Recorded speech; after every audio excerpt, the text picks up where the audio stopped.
almost every event that we do is different. That's the nature of what we plan to do. But today is particularly different and particularly important because of the difference.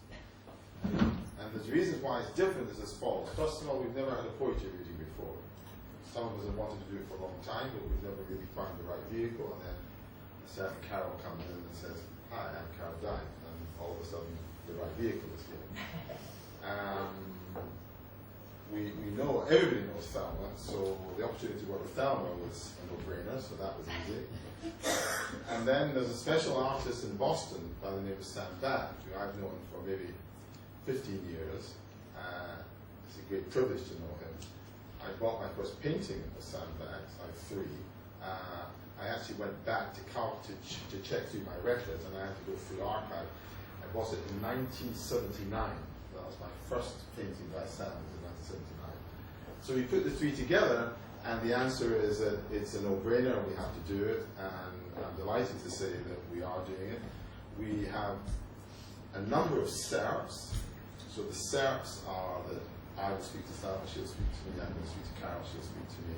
We're going to talk about Carol's book, it's here, you can buy it, it's here.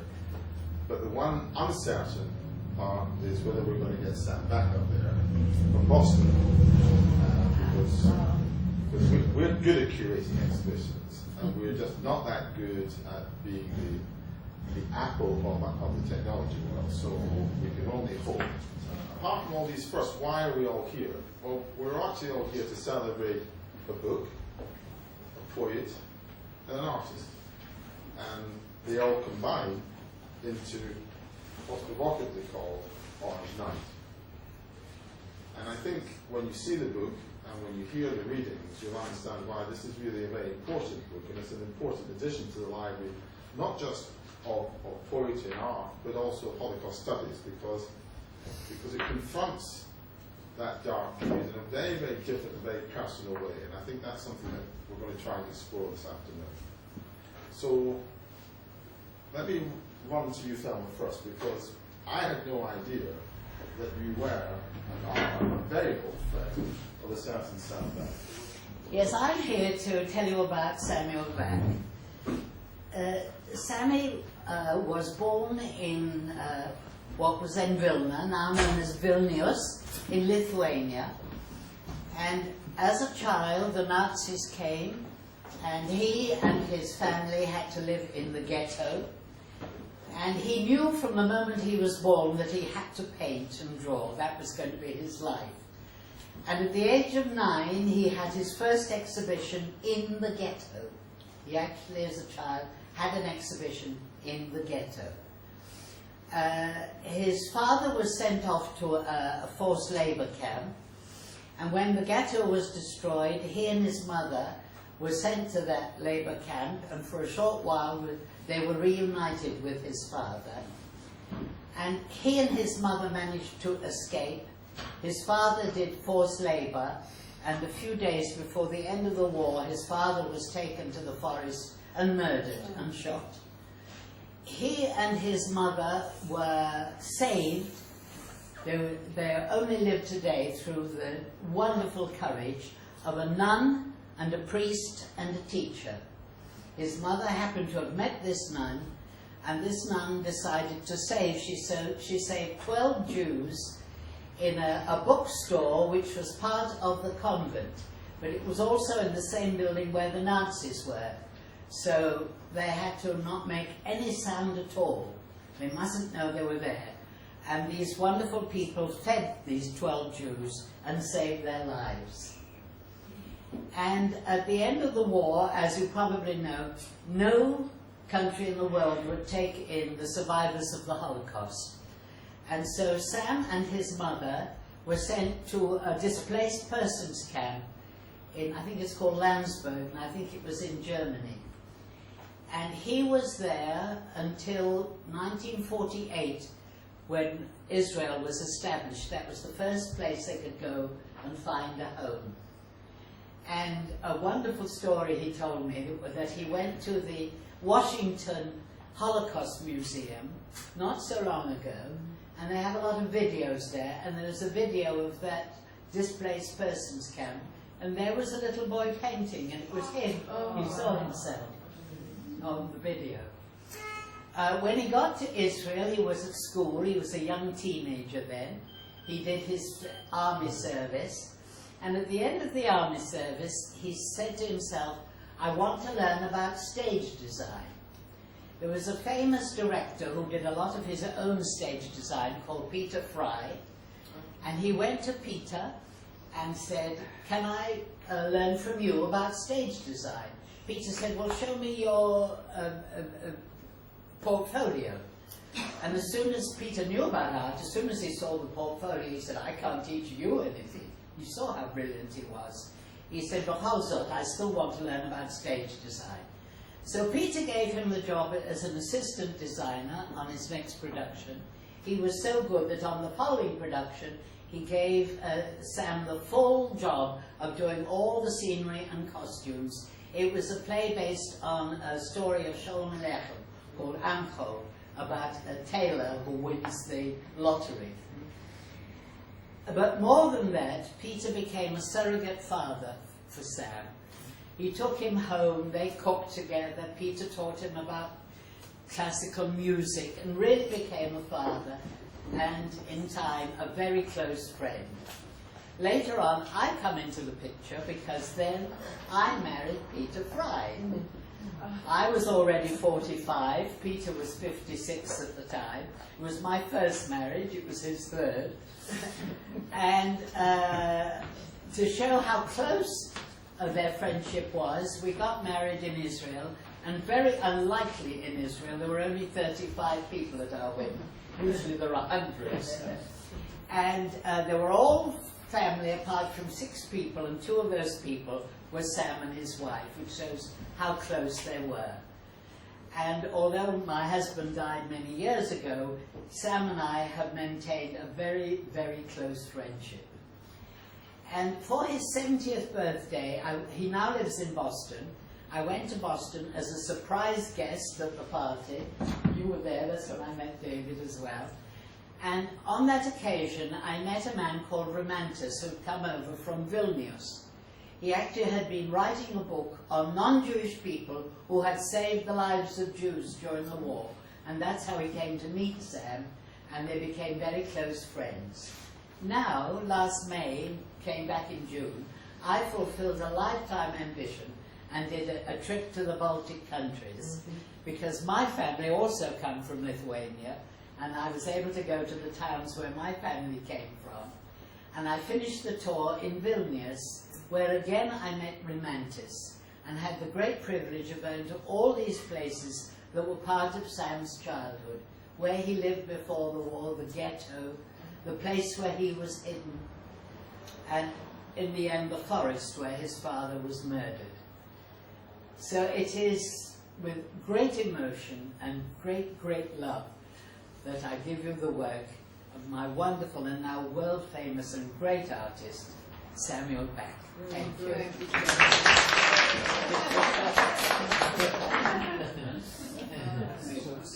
Sam, can you hear me? Yes, I can hear. David Glasser here. How are you, my friend? Well, I'm good. And you're seeing me here in my studio.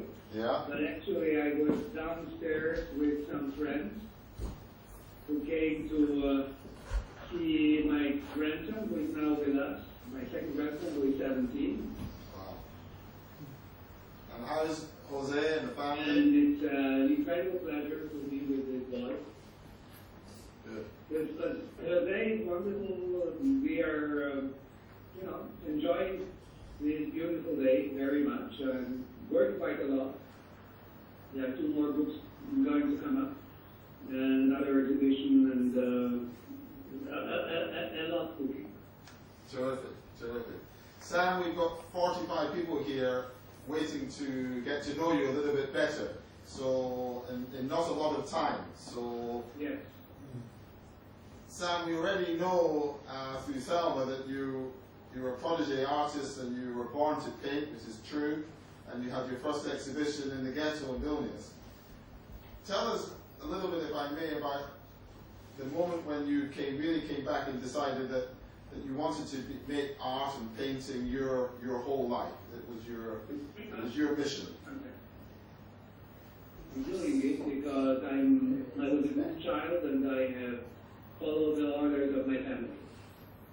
They decided when I was 3 years of age that I will not be a lawyer, I will not be a doctor, and be a painter.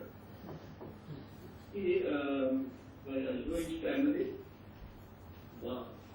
And we decided the son was going to be a painter. Sam, let's jump a little bit. Tell us about you and Carol. How long have you known Carol? Well, I think I know Carol for about a couple of years. Carol wants a book of her poems on Van Gogh, drawings, which I found extraordinary. Extraordinary. He sent me 1 or 2 poems that she wrote about my work that also opened my eyes because they were not interpretations of the paintings or explanations of the paintings, but they were really her world in some way reborn, recreated to the trigger that was her looking at my work. And I found those things very, very creative and very moving. And then we got together and we met and we sympathized very much. We found that we had very many thoughts, attitudes, beliefs that we shared. And at the end came this beautiful book. All the works that are in the book were chosen by Carol. There were works that appeared in her responses. They are certainly that very well stand by themselves. They do not always need the image. They are extraordinary. I love how concise they are. How not only every word counts, but every syllable counts. They are, I think, masterful writing. And I feel very privileged that I was able to inspire with my paintings this kind of writing. Sam, tell us, if you would, a little bit about your latest series of paintings, Hope. Well, I painted before this series. I painted a series of paintings where the object, the central object is the cup. And I thought of it because in all my work, I very often try to say something and at the same time say the opposite of what I was saying. A cup is also this thing that replaces the hand for reach out for some water to drink. So it is also a symbol of man's civilization. So for me, the cup was also this very civilized thing of the five. Then in our times, represented a civilization that was very much abused, destroyed, recreated. So this thing that means something, can mean something else, brought me to this sense of hope. Now, I think that some of my paintings are rather funny, And I try to put in them humor, but my humor is a kind of a black humor that not all the people get. So I thought, well, if people will ask me, Mr. Bach, is there any hope in your painting? Well, for them, I will take the H and the letter O and the letter P and the letter E, and I will make these things part of the painting. And then, I started to think of hope, because hope means so many things. It means something for better, it means something which is sometimes can be extremely bad. Hope is also built into our system of believing that we can live through very great difficulties. It is something that we project sometimes with incredible illusions far, far away. Hope can sometimes be a denial of very severe facts that we refuse to see. I mean, hope can mean everything, can really mean everything. And I thought that in terms of the human existence, in terms of the human experience, these four letters, H, O, P, E, represent something very basic, very, very basic. So I painted a number of paintings, started so many of them, that now there is not only an exhibition going to be in October, but a book will come out after that, because a larger part of these paintings were not even finished for the catalog of the exhibition, and there will be a much greater number of them. Where is the exhibition going to be? In the new premises of the Packer Gallery on Newbury Street. Okay, that's great. Sam is And also maybe, I don't know, maybe in the St. Petersburg Holocaust Museum in Florida, where they are now looking at a specific theme for the next show. Sam, it's been a wonderful privilege to speak to you again, to welcome you to Benury. I hope. I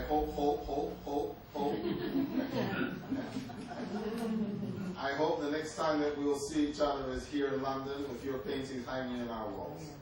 Please give our love to Jose, to the girls, to Barry, to Sue, but most importantly to you. May you be blessed with good health to continue painting the world as you see it, and for us to learn. Thank you. The next act. Carol came to see us, what, a year ago, near enough? Something like that. And there are a few artists in the audience today, so they know that getting through the Benury gates is not so easy. To Carol, must have been 20 seconds. And she's a very distinguished poet, a very celebrated poet, but not just a poet. Am I allowed to say that? Not just a poet? I mean, a poet for anybody is big enough. But Carol also deals in health issues through art and through reading. And at Benury, you may or may not know that we have a social health division. We have a unit that's designed to deal with, particularly with issues of dementia, particularly with the elderly and loneliness. And we use art and we encourage art, whether it be art practice, whether it be art appreciation, whether it be really whatever the individual and their carers want art to be, then we will find a way of sustaining it, or try to find a way of sustaining it for them and enriching their lives as a result. And Carol, you were a forerunner of this. You've been doing this a long time. We've been doing it only for 5 years. So it's just a huge privilege for us to ask Carol to be here, to celebrate her book, and to please give us some readings. Thank you. Thank you. So I want to thank David Glasser for this privilege, and his staff, and also Michael Sandel for bringing in a lot of the audience. I appreciate it. The poems Sam told you about, a little bit about our relationship. On my end of things, I was writing a series of war poems and read in the newspapers about Sam's exhibition. I came to see his work and just took notes on a few paintings that just really inspired me. I kept coming back to the Copper Gallery to look at the work, and then I looked at some catalogs. And then of all things, poetry is, for being a poet, is very isolated, and I don't know what led me, but I sent 2 poems to the gallery assistant. Little did I know she forwarded them to Sam. And before I had been writing on Van Gogh, and here I got a live person to email me and said he really liked my work. So I kept going, and that's how the book came. Actually, I was having treatments for breast cancer and writing through it, writing these poems, and I won't say it was a healing, that sort of simplifies it, but that's how they came about, actually. Okay, so the poems are in sections, and I hope you can see the images all right. The Prophet. He's inside the cypress, his woolly hair a white cloud. Above him a book blows open, and there went forth a red horse to take peace from the earth. His knees harden, horses' hooves, gunfire, torches. The men rip out pages of the book, throwing them to the ground. They tie a rope around the spine, dangle it from the branches. Night passes into morning. At the foot of the tree, birds peck on the gilded words.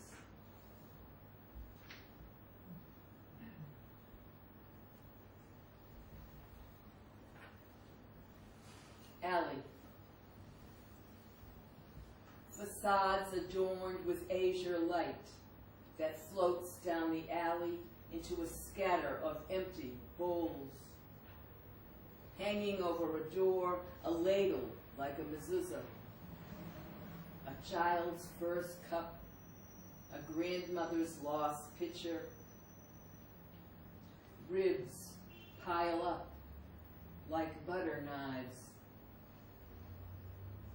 Some afternoon the sky will darken. Rain will come down and collect in the saucers, cleansing the broken seams. Keep the image on a bit after I finish. Thank you.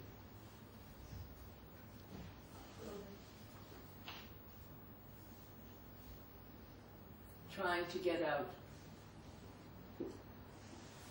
Rocks are flattened into footprints. The ghetto wall a breaker for the waves. A gully of pink light washes the cobblestones. Where the path ends, the burlap sack opens its deranged mouth. The body of the sack roiling as if something were trying to get out.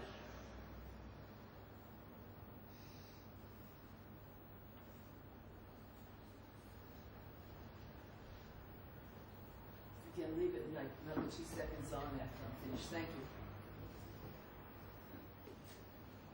you. Nightmare. On the cot, the boy dreams that something crawls from his pillowcase. An orange bird, the wet beak, an oval eye. Its feet breaking through the bottom seam, totter on the driftwood floor. All the walls are gray.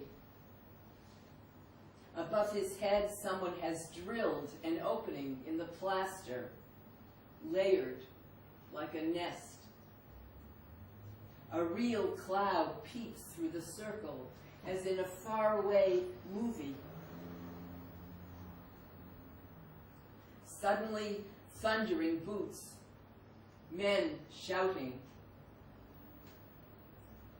stirring, the boy tries to stay asleep, not to miss the scene when the bird steps toward the gaping hole, unfurls its fluted cinnamon wings, and lifts. The next section, for some of the poems I did research. My dear friend Tehila Lieberman suggested I read from the Kabbalah, or about the Kabbalah, from a packet she prepared for her guests at her son's bar mitzvah, so it familiarized me with the Kabbalah.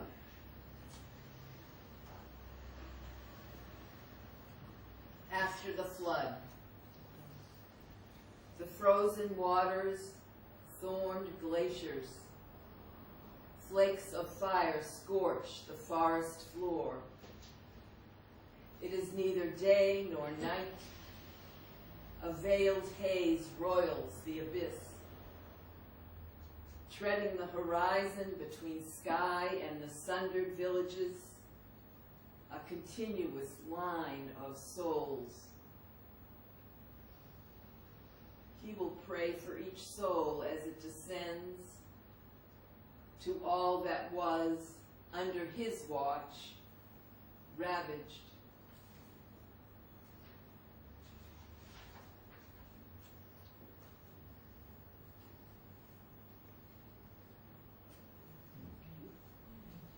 Magdalene. She has Jesus's unkempt red hair. She tries to point the way to Golgotha. The weight of her grief severs her arm.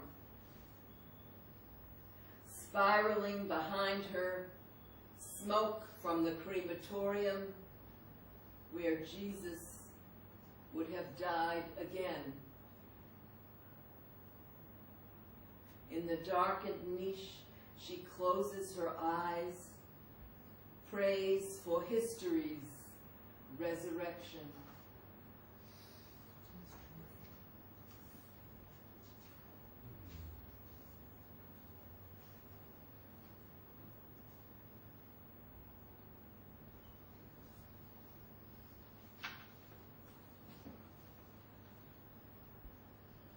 Lot's wife, another look. She's bundled for storage, then left upright, disgraced.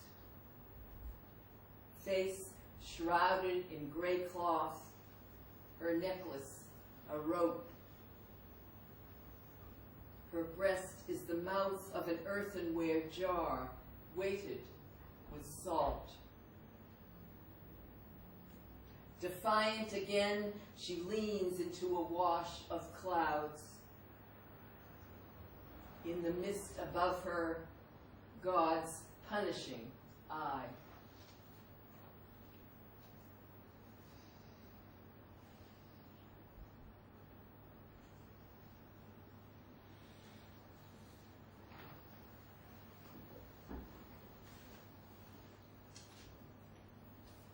Monologue.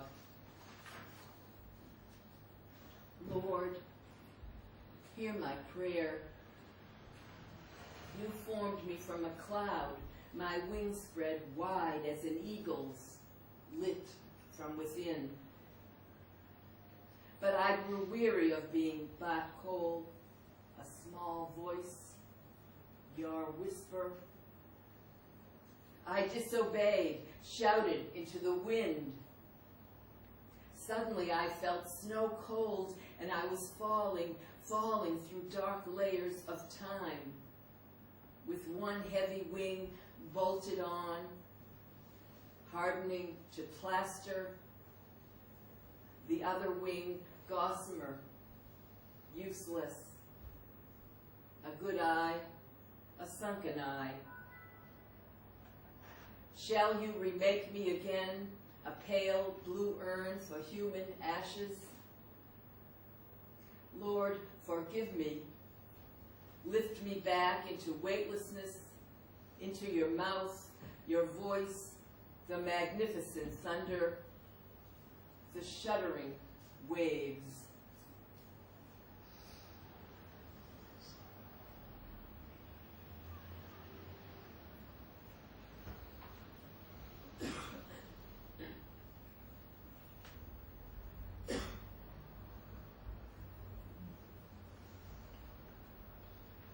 lighthouse. On the 7th day he rested. On the 8th he fell apart. The Godhead, exhausted, beached above the coast. At once the broken lighthouse, its keeper, and the fraying light. What he made is now what he's made of. Onyx stone weighs him down. Bdellium seeps through the crevices like sap. A patch of sky fills his eye sockets. He sinks into sea rock, marooned in his own image. Behind him, a meandering cloud surveys the magnificent damage.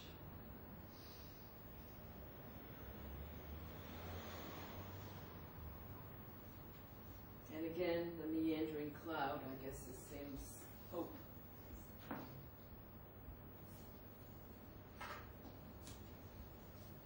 The artist, and some of you who are artists here may identify with this. His model is prehistoric stone. The creature's toes try to move off the pedestal. The artist works behind a makeshift easel.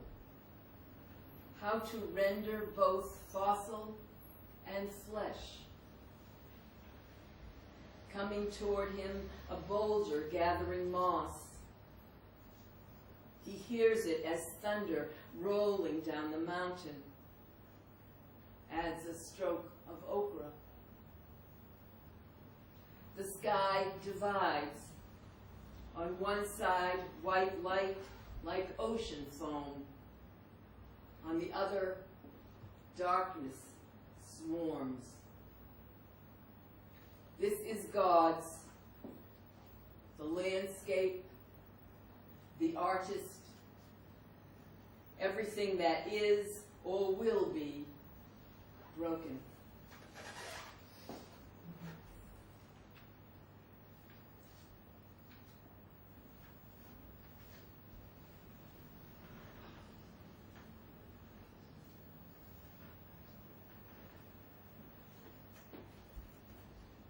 I think this was the most difficult poem in the book for me to write because it was so personal from Sam's life, and I read his memoir, painted with words, that Thelma mentioned. So it was very difficult for me to try to enter into his experience, which of course I never could. The writer. Memory, cloudy, thick as mud. How do I tell? The muffled sound, stuttering machine guns, my grandparents falling in the Ponar woods, my father whispering, shh, carrying me inside a burlap bag. In the stream's murmur, I listen for their voices. I'm afraid of the oncoming dark. At my back, the wind picks up, rustles the sturdy reeds. A signal for the gathering clatter of stories.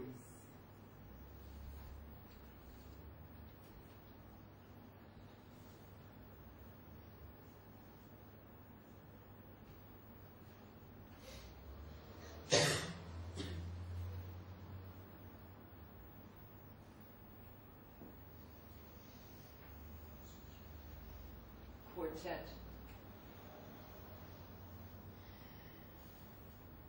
Light spills over the pyre. From its four corners, sound, gravity-free, rises above the mountains. Grief in D minor, Yidgadal, Yidgadash. Holding their shepherd staffs, the mourners play on, past Shloshim, past I'm sorry for my Hebrew, Shanachim Asar Chodesh,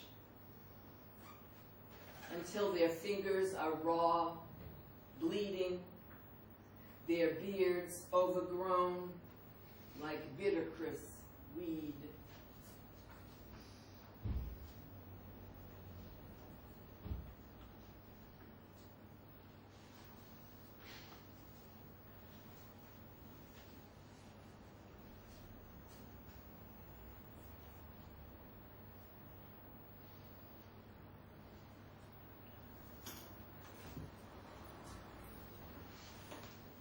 There are 3 more poems.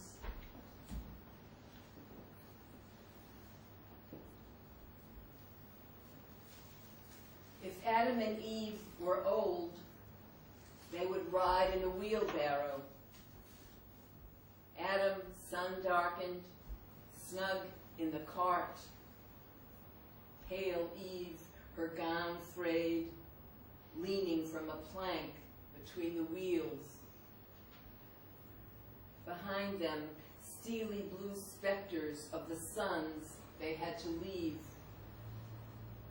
Cain's broad shadow unfurls like a runway.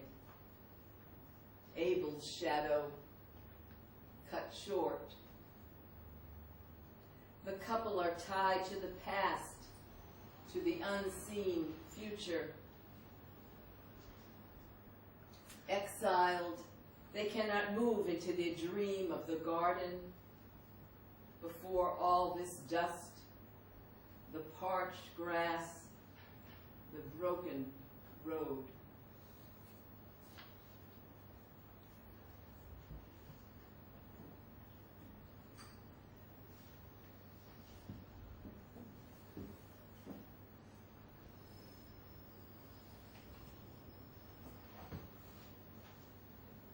Dry docked, like 2 rowboats connected at the rib, brick walls from a lost city. Inside the hulls, arches, doorways to the haunted cabins. Propped up against one bow, stone tablets, indecipherable. Beside them, a last tree shudders its branches. A flock of orange shadows migrates north.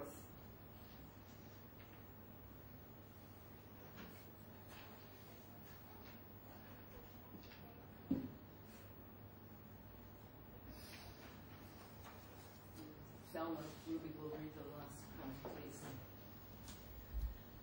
The house is gone. The floor sinks into ocean. All the walls have vanished. The walls are sky. Unseen in a corner, a girl folds in half with her doll. Above her blue, Easter egg blue, breath expanding. She whispers, "Oh God."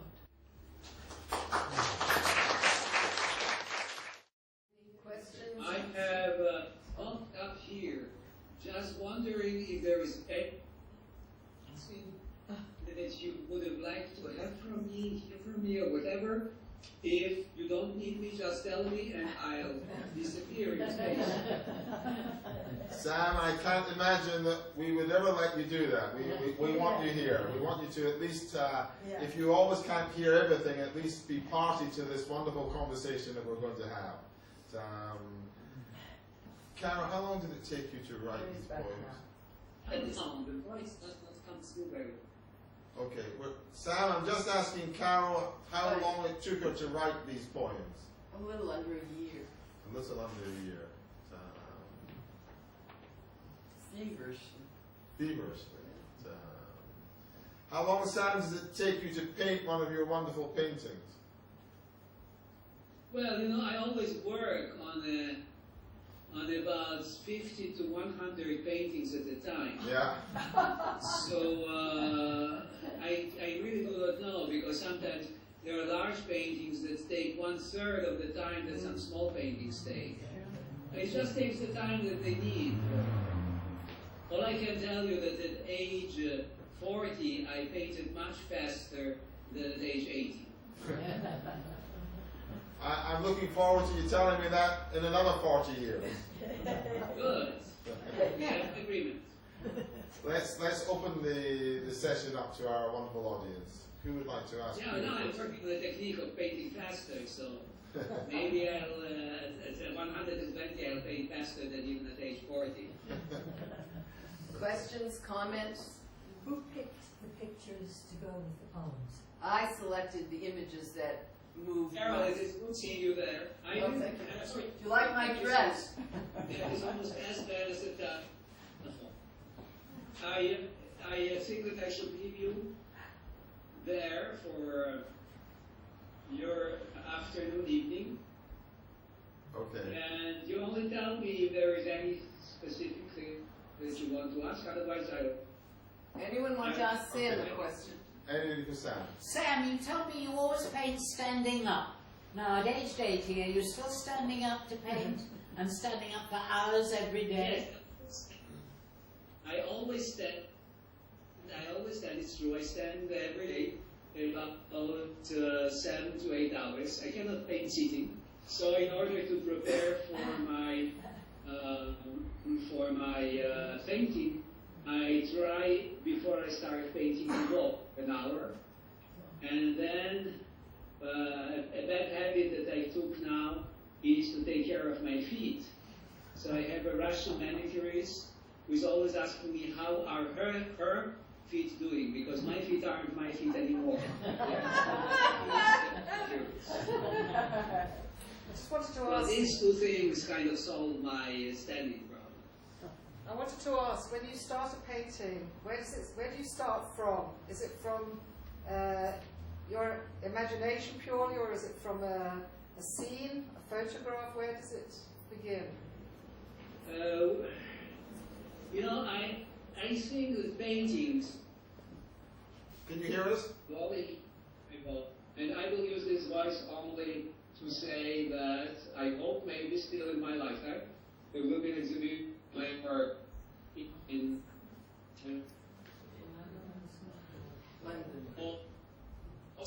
Sam? Because if I come there, and if you ask me questions, and if I'm going to answer really there, then you better take with you pajamas and some sleeping in, because it can take a very, very long time. Oh, I tell you, and to my beloved Thelma, to whom I'm going to telephone later, maybe in the day or tomorrow. So Okay. we had a good chat. Good. All right. Sam, thank you so much. Thank you. Bye-bye to all of you. Bye-bye.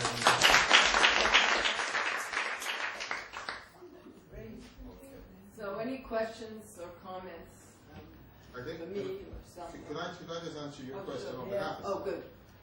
The answer is that unlike many artists who take other artworks or other situations for inspiration, and that's a completely legitimate resource, Sam has a number of different sets of iconography within his palette, if you like, within his mindset. And you'll see if you buy books of his, or books of catalogue, you'll see that there is a repetition.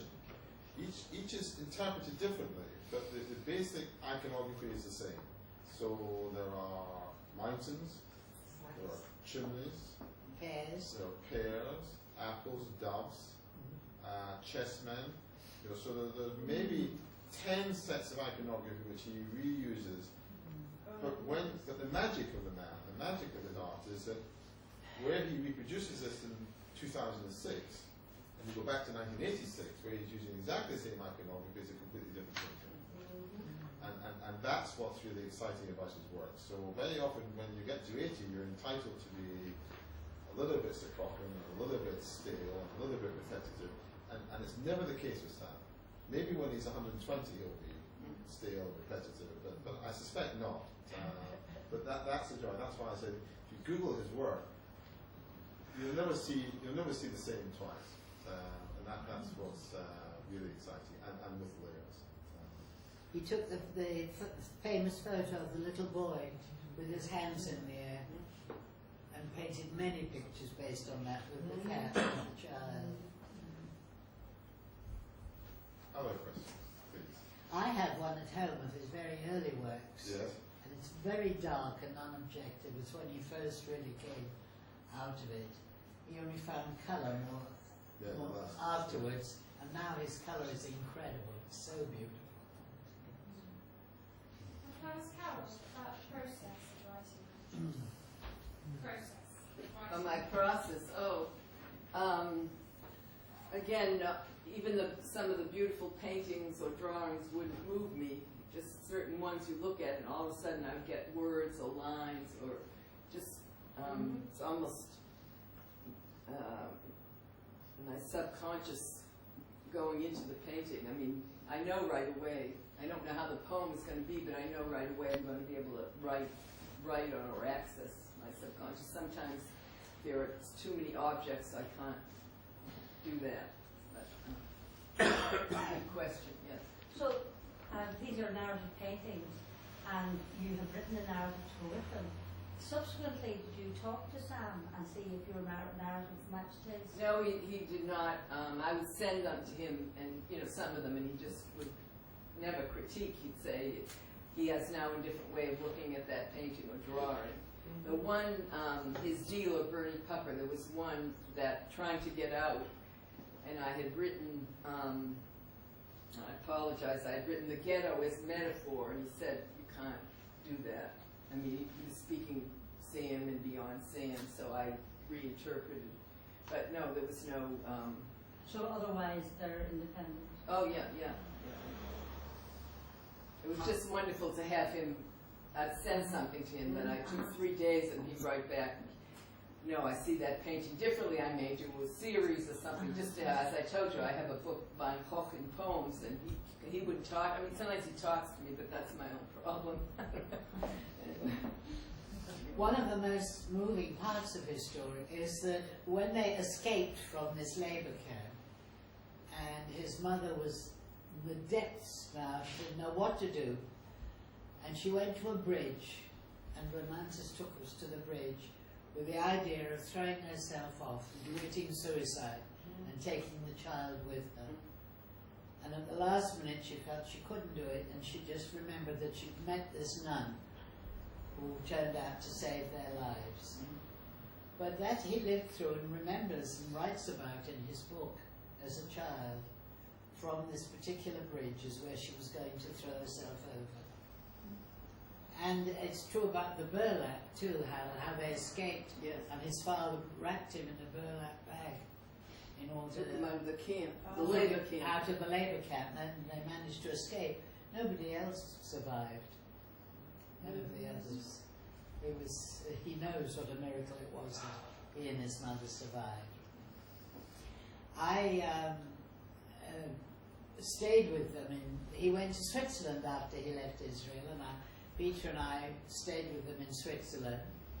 And when Peter and I left Israel, they had a beautiful house, and when we went back to Israel twice, they lent us their beautiful house. We stayed in their house. That's how close we are. And his 3 daughters all live in Paris.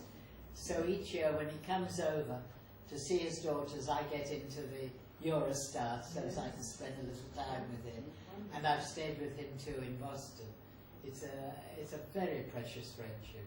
He's a wonderful man. Carol, can I ask you another question about process? Yes. Because we know quite a lot about process of artists, but we actually haven't had the privilege of talking to poets. Do you set aside, like Sam does, a set amount of hours a day and work consistently, or do you respond to your own instinctive inspiration? There's no way do I stand. I can't even sit for 8 hours. I can't do anything for 8 hours. Maybe drink occasionally. I don't know. That's an exaggeration. But no, in the morning I wake up, have couple of cups of coffee. That's my best time. Just go into my living room. These poems I wrote, unless I was taking notes in the gallery, I sit in my same chair in the living room table, and then I write. For the most I can do is 3 hours. But then I know when I'm done, it's like a door shuts in my mind. Just know nothing. Whether I'm done or not, I just know. It's like a silence. And in those 3 hours, what do you do? Where do you get to in 3 hours? It depends. A draft, or sometimes it's almost complete. And I have a writing group, and then I have my dear friend Tehila Lieberman, whose father was an Orthodox rabbi, and she helps me with some of she says, "Oh, you can't do that. Read the Kabbalah." I said, "Damn you!" I thought I was done. Anyway, or go to the Bible or something. Yeah. And after your 3 hours, I remember talking to an artist who said that he, unlike Sam, who had a set routine, he's like painting till I drop. Yeah. And I said, well, how long would that be? Thinking this is going to be sort of Lucian Freud through the night. He says it can be 90 minutes, 2.5 hours. I said, do you tire so easily? He says, physically, no. Mentally, I'm talking about mentally. Nothing to do with physically. He looked at me as if I was, he says, but mentally, I'm exhausted after this week. I feel so. And do you find the same? Exhausted. That's what exhausted. And if I'm a good girl, I read student papers. And they all seem like C- to me, but whatever. and if you're not a good girl? I watch, chick flick movies. Honest to good, anything to get wash my brain. I can't, I'm not even, I read a lot, but not during that time. Nothing heavy. I can't do it. Can't read anything heavy. Sure. I was just wondering, had you known about Samuel Bank's work before, or was it just by chance that you saw the work? I knew it subliminally and had seen some, but as I said, they were at the gallery, and I had been writing a series of war poems, and I had just had to put them aside, and just, I didn't know I'd write a book. I just kept finding more and more images, and, I'd either, as I said, go to the gallery or find another catalog or see something online. And I'll have books if you'd like. I'd be happy to sign them. And it's a great book. Yeah. You get two for the price of one. You get Sam Bank's art and you get Carol Dine's poetry. So that's. Can I stop another question? Surely. So are these your poems are based on selected works of his throughout his career? Is that correct? Correct. Right. Some mostly paintings, but some drawings. Right. So it's not just a recent collection? No, it's some older ones. Yes. Do you teach poetry as well? Yes, I teach at the Massachusetts College of Art and Design. Michael Sandel calls it mass art. Never forgive him for that.